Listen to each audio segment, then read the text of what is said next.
All right, everybody, welcome to Homemade Pasta Part 2. Now we are rolling the dough and cutting it into fettuccine strands. This time we're using this manual pasta maker. Now, the manual pasta maker comes in two pieces.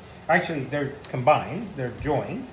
One is the actual flat roller, which is, if you watched the other episode that we did with Kitchenaid, using the Kitchenaid machine, same concept, except we just use different attachments. So this is the flat roller part. We're going to run the pasta through that to flatten it and make it nice and smooth and as thin as we want it to be. And then we can either run it in this piece here, you can't really see it from the camera, but then one piece of it is spaghetti, the other piece is fettuccine. So pick whichever pasta you want and run it through. Now, Emma and I was getting a little frustrated with this process because, and everybody was making fun of me. And they were telling me where I was going wrong, but they didn't really know where I was going wrong because they're just guessing. And they're hungry and they want to eat and all that stuff. So anyway, what we were doing was we were following the same method we were doing with Kitchenaid, using the Kitchenaid machine, which is to run it through the flat roller on the widest setting a few times. So you run it through, you fold it in thirds, dust it, run it through, you do that 5 or 6 times.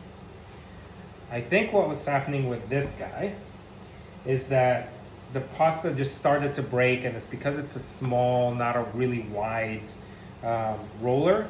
It was just getting, caught up in the sides and then just breaking, and it was just a mess.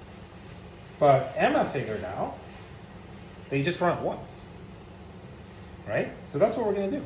So we run it once on every setting. So we're not doing 5 or 6 times on the lowest setting and then going one on each setting after that. We're just going to run it once on every setting.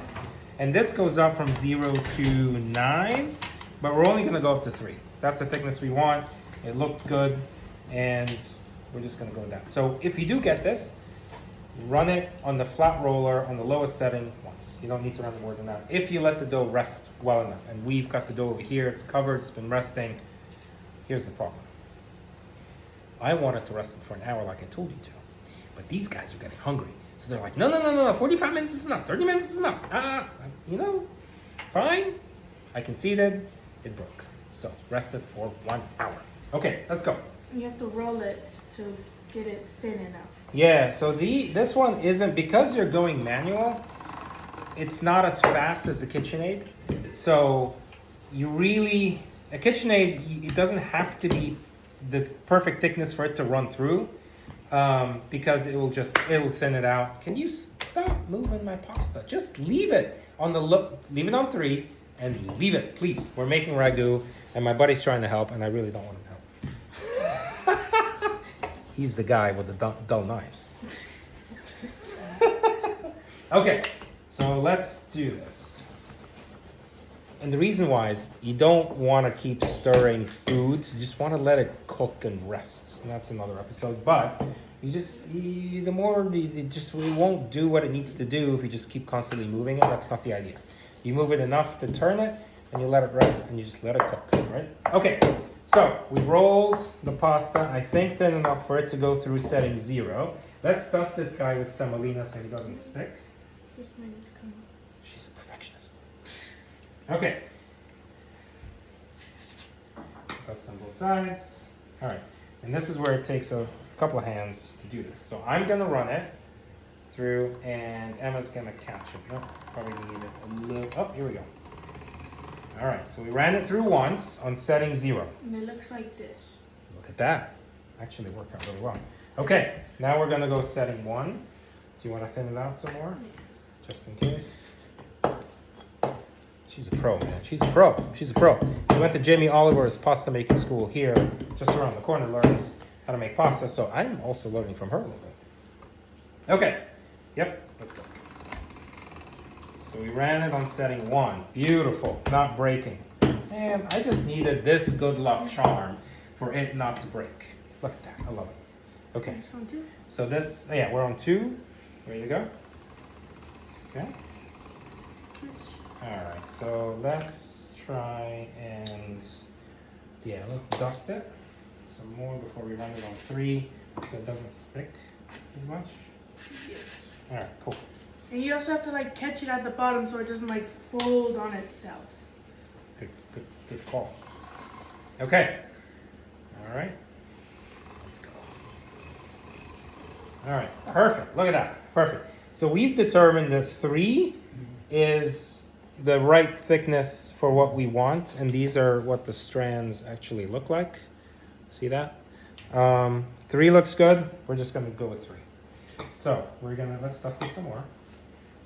You can never dust enough when you're running it through rollers and pasta machines because you don't want it to stick. So you run it through, dust it through. All right, now we're gonna run it through. Take this off, put it where it needs to go, and we're gonna go clockwise. Let's straight places. Yep. Okay, here we go. And so this, what we're doing now, is the step that I did in the other video. Look at that, beautiful. So this is the step that I did in the other video where I took the sheet, right?